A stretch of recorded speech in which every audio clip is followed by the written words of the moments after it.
students, welcome back to my channel. This is Nisha, and in this video lecture we are going to discuss about biochemical characterization of transforming principle. Okay, so in the last lecture we have discussed about the Griffith experiment के बारे में पढ़ा था, and जो conclusion था उस experiment का वो ये था कि there is something which is getting transferred from one bacteria to other bacteria, और उस समथिंग का नाम दिया गया ट्रांसफॉर्मिंग प्रिंसिपल।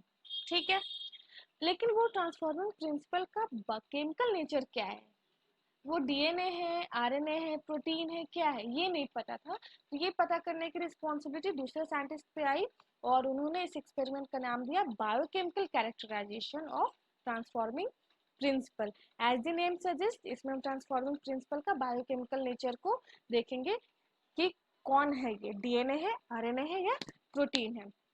ठीक है, सो लेट्स सी।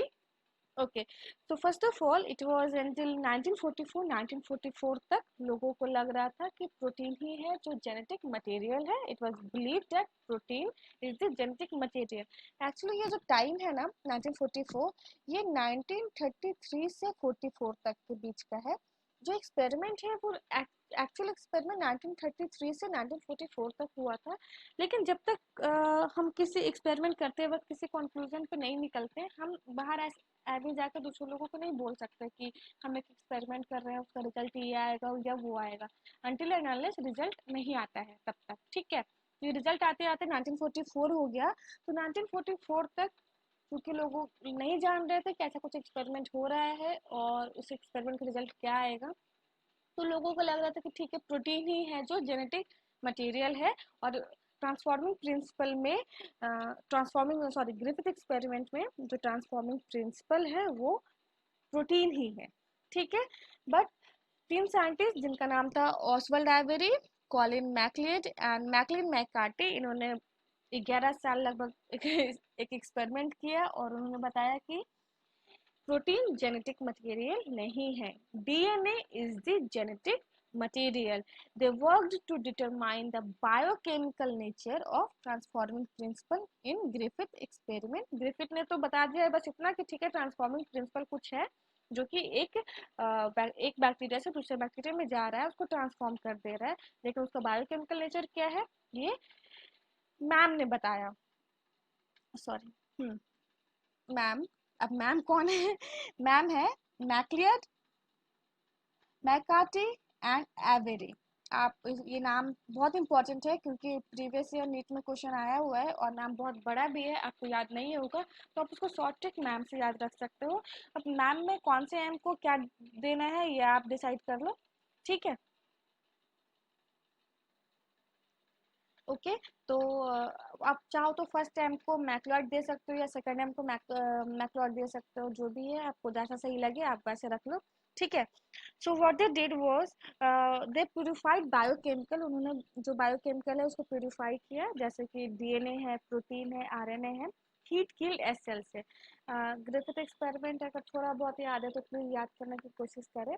उसमें हमने heat killed assistant bacteria use किया था, उसके ब्लड से हमने डीएनए, आरएनए और प्रोटीन को एक्सट्रैक्ट किया।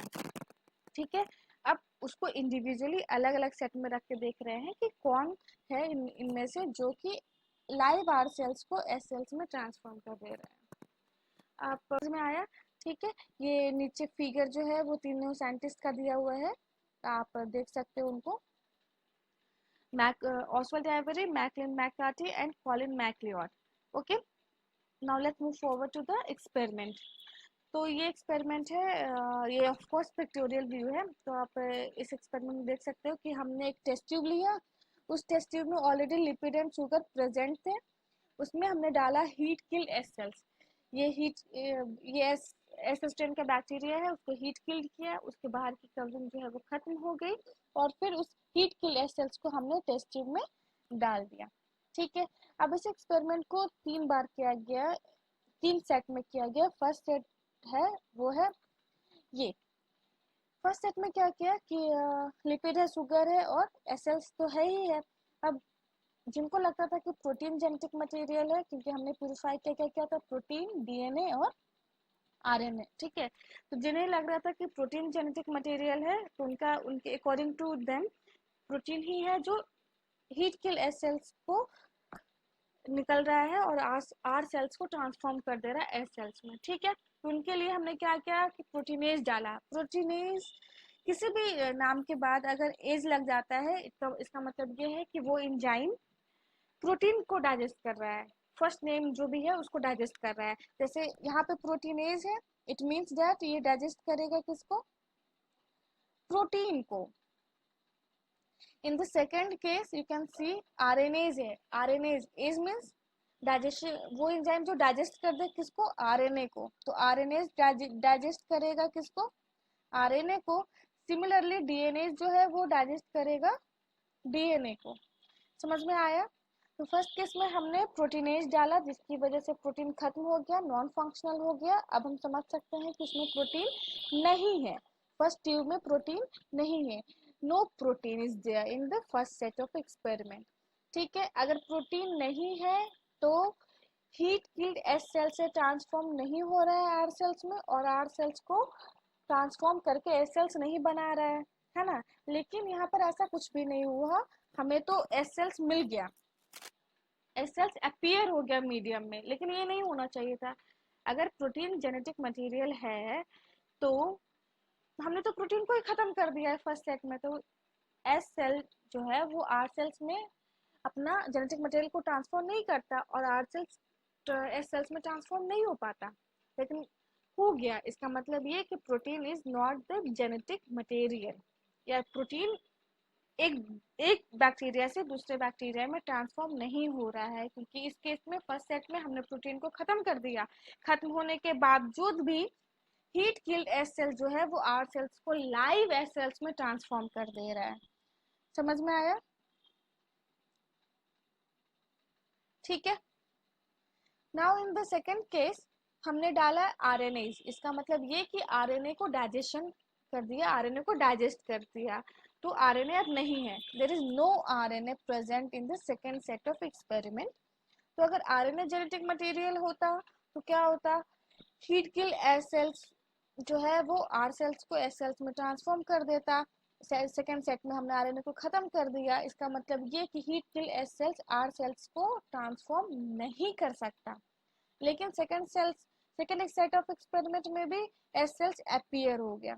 इसका मतलब ये कि आरएनए हो या ना हो उससे कोई मतलब नहीं है, हीट किल्ड एस सेल्स अभी भी आर सेल्स को एस सेल में ट्रांसफॉर्म कर रहा है। इसका मतलब ये कि आरएनए जो है वो ट्रांसफॉर्म नहीं हो रहा एक बैक्टीरिया से दूसरे बैक्टीरिया में। समझ में आया। अब चलते हैं थर्ड सेट ऑफ एक्सपेरिमेंट में, ठीक है। इसमें हमने डाला डीएनए, इसका मतलब ये कि डीएनए का डाइजेशन हो गया है और अब मीडियम में डीएनए नहीं है, there is no DNA present in the third set of experiment. तो इस केस में अगर डीएनए जेनेटिक मटेरियल है तो और हमने डीएनए को हटा दिया, तो क्या ये हीट किल्ड एस सेल्स को आर सेल्स में आर से heat killed S cells R cells को एस सेल में ट्रांसफॉर्म कर पाता, नहीं कर पाता। तो क्या एस सेल्स अपीयर हुआ, नहीं हुआ। इस एक्सपेरिमेंट में नो एस सेल्स अपीयर। हमने डीएनए को जैसे ही हटाया मीडियम से तो heat killed S cells R cells को लाइव एस सेल्स में ट्रांसफॉर्म नहीं कर पाया, जबकि फर्स्ट सेट में प्रोटीन को हटाने से ट्रांसफॉर्म हो जा रहा था, सेकेंड सेट में आरएनए को हटाने से भी ट्रांसफॉर्म हो जा रहा था। लेकिन थर्ड केस में जैसे ही हमने डीएनए को हटाया, heat killed S cells R cells को एस सेल में ट्रांसफॉर्म नहीं कर पाया। इसका मतलब ये है कि हीट किल्ड एस सेल से आर सेल्स में जो जा रहा है वो डीएनए है, क्योंकि जब डीएनए को हटा दिया हमने तो ही एस सेल्स नहीं बन पाया। फर्स्ट स्टेप में आप देखो प्रोटीन को हटाया तो मीडियम में क्या होना चाहिए, फर्स्ट स्टेप पे वापस आओ। प्रोटीन को हटा दिया मतलब नो प्रोटीन, है ना। लेकिन मीडियम में डीएनए है, हाँ है। आरएनए है, हाँ है। तो क्या हीट किल एस सेल से अगर डीएनए जेनेटिक मटेरियल है तो ट्रांसफॉर्म हो सकता है, हाँ बिल्कुल हो सकता है। और वो आर सेल्स को एस सेल्स में ट्रांसफॉर्म कर दिया, ठीक है। सेकेंड सेट में हमने आरएनए को डाइजेस्ट किया, मतलब मीडियम में आरएनए नहीं है तो मीडियम में प्रोटीन है, हाँ है। मीडियम में डीएनए है, हाँ है। तो जब मीडियम में डीएनए है तो हीट किल एस सेल्स को एस सेल से निकलकर आर सेल्स को एस सेल में ट्रांसफॉर्म कर देगा, बिल्कुल कर देगा। तीसरे में हमने डीएनए को डाइजेस्ट कर दिया, डीएनए को ही हटा दिया, तो मीडियम में क्या है, प्रोटीन है, मीडियम में आरएनए है, ठीक है। लेकिन फिर भी मीडियम में प्रोटीन और आरएनए होने के बावजूद ये heat kill S cells R cells को एस सेल में ट्रांसफॉर्म नहीं कर पाया। समझ में आया? Any doubt? No? Okay okay. So जिन्हें समझ में आ गया वेल एंड गुड, लेकिन अगर जिसे अभी तक समझ नहीं आया है, थोड़ा बहुत डाउट है, तो मैं उसको अभी बिल्कुल शॉर्ट समरी में क्लियर कर देती हूँ, और जिससे समझ में आ गया है वो भी अगर चाहे तो ध्यान दे सकते हैं। जैसे हमने क्या किया,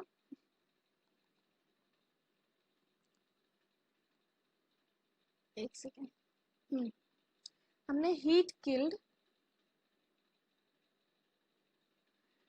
हाँ, हमने हीट किल्ड एस सेल्स लिया, ठीक है। इसके ब्लड से हमने तीन चीज एक्सट्रैक्ट किया। First protein, second RNA, and third DNA, ठीक है। अब फर्स्ट सेट ऑफ एक्सपेरिमेंट में क्या किया कि प्रोटीन को हमने एक दूसरे टेस्ट ट्यूब में डाला, जिस टेस्ट ट्यूब में थोड़ा टेस्ट ट्यूब जैसा नहीं लग रहा है, बट एज्यूम कर लो कि टेस्ट ट्यूब है, ठीक है। इसमें already live R cells present थे, लाइव आर सेल्स प्रेजेंट थे, ठीक है। इस लाइव आर सेल्स में हमने हीट किल्ड एस सेल्स का प्रोटीन डाला, ठीक है। तो अगर प्रोटीन जेनेटिक मटेरियल है तो ये हीट किल एस सेल से ट्रांसफर हो रहा है लाइव आर सेल्स में, और लाइव आर सेल्स को ट्रांसफॉर्म कर देता है किस में, लाइव एस सेल्स में, है ना, सॉरी सॉरी, या लाइव एस सेल्स में ट्रांसफॉर्म कर देता। ऐसा होना चाहिए था ना, लेकिन ऐसा नहीं हुआ, लाइव आर सेल्स नहीं था, no live s no live S cells were there in the first set of experiment। अगर प्रोटीन जेनेटिक मटेरियल है और प्रोटीन ही है जो ट्रांसफर हो रहा है हीट किल एस सेल से लाइव आर सेल्स में, तो लाइव आर सेल्स को ट्रांसफॉर्म कर देना चाहिए था लाइव एस सेल्स में, लेकिन ऐसा नहीं हुआ। मतलब protein is not the genetic material, protein cross हो गया, प्रोटीन जेनेटिक मटेरियल नहीं है, ठीक है। अब सेकेंड सेट ऑफ एक्सपेरिमेंट में आते हैं। सेकेंड में हमने आरएनए को एक्सट्रैक्ट किया हीट किल एस सेल से, उसको भी एक टेस्ट ट्यूब में या फिर एक टेस्ट ट्यूब में डाला जिसमें ऑलरेडी हमने लाइव आर सेल्स डाला हुआ था, ठीक है। अब अगर आरएनए जेनेटिक मटेरियल है तो क्या RNA heat kill S cell से ट्रांसफर हुआ लाइव आर सेल्स में, और लाइव आर सेल्स को लाइव एस सेल्स में ट्रांसफॉर्म कर देना चाहिए था, हाँ बिल्कुल कर देना चाहिए था। लेकिन यहाँ पर भी ऐसा कुछ नहीं हुआ, कुछ नहीं हुआ, क्रॉस हो गया।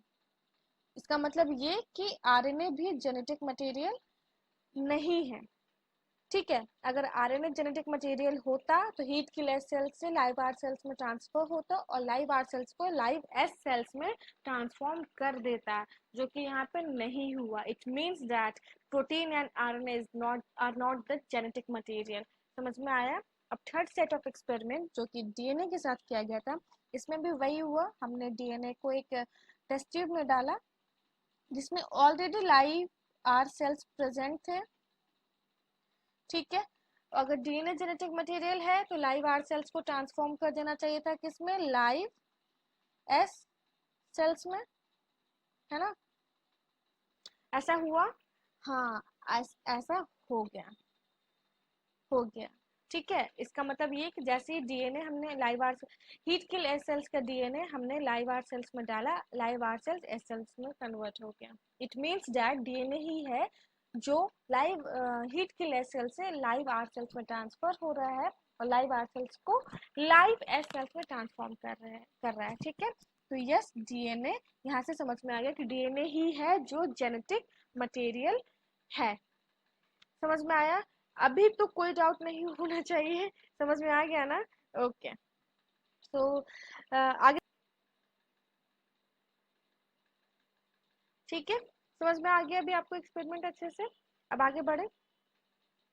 ठीक है, तो कंक्लूजन क्या आया? कंक्लूजन ये आया कि ट्रांसफॉर्मेशन रिक्वायर्स डीएनए। ट्रांसफॉर्मेशन के लिए हमें डीएनए चाहिए, है ना। यहाँ पे अगर डीएनए नहीं था तो ट्रांसफॉर्मेशन नहीं हो रहा था। नो ट्रांसफॉर्मेशन मतलब ट्रांसफॉर्मेशन के लिए हमें डीएनए चाहिए। इसका मतलब ये है कि डीएनए ही है जो जेनेटिक मटेरियल है, डीएनए ही है जो हेरिडिटी मटेरियल है, और डीएनए ही वो है जो एक जनरेशन से दूसरे जनरेशन में पास हो रहा है। ठीक है, तो समझ में क्लियर हो गया लोगों को कि डीएनए जो है वो जेनेटिक मटेरियल है। बट प्रॉब्लम ये था कि अभी भी कुछ साइंटिस्ट ऐसे थे जिनको यकीन नहीं हो रहा था इस बात पे। ठीक है, तो डिमेरिट तो नहीं बोल सकते, उन्होंने अपना एक्सपेरिमेंट अपने बेस्ट ही दिया। बट कुछ साइंटिस्ट थे जो अभी भी क्लियर नहीं थे, कंफर्म नहीं थे कि ठीक कि डीएनए ही जेनेटिक मटेरियल है या नहीं। तो इसके लिए एक दूसरा एक्सपेरिमेंट किया गया जो हर्सी एंड चेज एक्सपेरिमेंट जाना जाता है, और बहुत फेमस एक्सपेरिमेंट है। तो हर्सी एंड चेज एक्सपेरिमेंट के बाद किसी मतलब सबको क्लियर हो गया कि डीएनए ही है जो जेनेटिक मटेरियल है। इस पे अब कोई दो राय नहीं है। It is no doubt that DNA is the genetic material. Unequivocal proof मिल गया कि डीएनए ही जेनेटिक मटेरियल है। ठीक है, तो हर्षन चेज एक्सपेरिमेंट हम नेक्स्ट लेक्चर में डिस्कस करेंगे। उसके लिए आप प्लीज लाइक एंड सब्सक्राइब कर दे, बेल आइकन दबा दे। न्यू वीडियो जैसे ही आएगा आपको नोटिफिकेशन आ जाएगा और आप हर्षन चेज एक्सपेरिमेंट देख सकते हैं। ठीक है, okay, thank you, bye bye.